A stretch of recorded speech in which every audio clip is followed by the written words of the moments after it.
வச்சுட்டு தாத்தா கரெக்டா வெளியில போன உடனே எங்க ஆட்சிகிட்ட போய் நின்று கேட்டேன், இந்த 1 ரூபாய் என்ன செய்யுது? எங்க ஆட்சி சொன்னாங்க, கோயம்புத்தூர் மக்களுக்கு சொல்லிட்டு போறேன் நானு, நல்லா நினைவு வச்சுக்கோங்க, 10 ரூபாய் சம்பாதிச்சா 5 ரூபாய் செலவு பண்ணணும், 2 ரூபாய் சேர்த்து வைக்கணும், 2 ரூபாய் இல்லாத ஆளுக்கு கொடுக்கணும், மிச்சம் 1 ரூபாய புருஷனுக்கு தெரியாம சேர்த்து வைன்னு சொன்னேன். வீட்டுக்காரருக்கு தெரியாம சேர்த்து வைக்கிறது சரிதானா?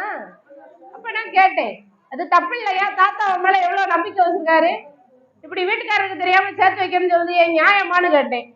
ஆட்சி சொன்னா, ஆண்கள் வெளியில தெருவுல போறவங்க அவங்க பாக்கெட்ல இருக்கிறத எடுத்து கையில யாருக்கும் கொடுத்துருவாங்க, கொடுத்துட்டு வீட்டுக்கு வந்து வீட்டு தேவைக்கு தலையை சொரிஞ்சிட்டு நிற்பாங்க. அப்ப அந்த கொடுத்த புண்ணியம் வீட்டுக்கு வராது.